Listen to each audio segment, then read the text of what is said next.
संतोषी माता की पौराणिक कथा शुक्रवार व्रत कथा बहुत समय पहले की बात है। एक गरीब ब्राह्मण परिवार में 7 भाई रहते थे। उनकी पत्नियां थीं, परंतु सबसे छोटे भाई की कोई पत्नी नहीं थी। वह बहुत ही भोला और सरल स्वभाव का था। उसकी भाभियां उसे बहुत तंग करती थीं और उसे भरपेट भोजन भी नहीं देती थीं। छोटे भाई का घर छोड़ना, एक दिन वह दुखी होकर घर से निकल पड़ा और नगर में काम की तलाश करने लगा। भाग्यवश उसे एक सेठ की दुकान पर नौकरी मिल गई। सेठ उसके ईमानदारी से प्रसन्न हुआ और उसे अपने घर में नौकर रख लिया।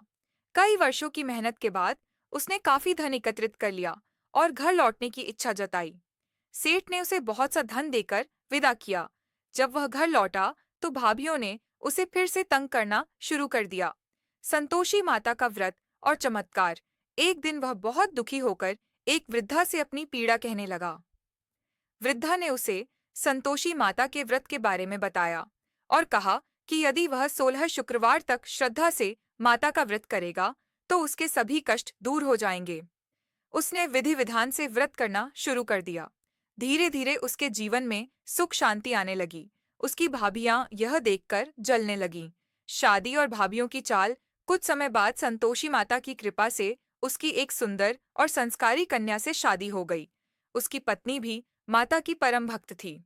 इससे जलकर भाभीियों ने उसकी परीक्षा लेने के लिए राजा को भड़का दिया और कहा कि वह चोरी का धन लाया है।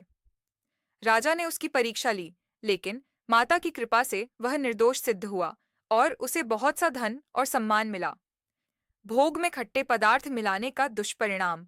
अब वह अपने परिवार के साथ सुखी जीवन जीने लगा। उसकी पत्नी भी हर शुक्रवार व्रत रखती थी। एक बार उसकी भाभीियों ने ईर्ष्या के कारण संतोषी माता के भोग में खट्टे पदार्थ नींबू इमली मिला दिए। इससे माता नाराज हो गईं और उसके पति को कारावास हो गया। उसकी पत्नी ने माता से क्षमा याचना की और पुनः व्रत शुरू किया। माता प्रसन्न हुई और उसके पति को मुक्त कर दिया। संतोषी माता की कृपा। अंत में माता की कृपा से उसकी भाभियां भी सुधर गईं और परिवार में खुशहाली आ गई। इस प्रकार संतोषी माता का व्रत रखने से सभी मनोकामनाएं पूर्ण होती हैं और जीवन में सुख शांति आती है। व्रत विधि 1। शुक्रवार को प्रातः स्नान करके माता संतोषी की पूजा करें। 2। माता को गुड़ चना का भोग लगाए।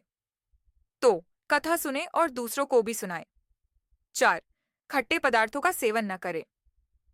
5। 16 शुक्रवार तक व्रत करें, फिर परिवार और ब्राह्मणों को भोजन कराकर व्रत का उद्यापन करें। जो व्यक्ति श्रद्धा और भक्ति से यह व्रत करता है, उसके जीवन में कभी कोई कष्ट नहीं आता।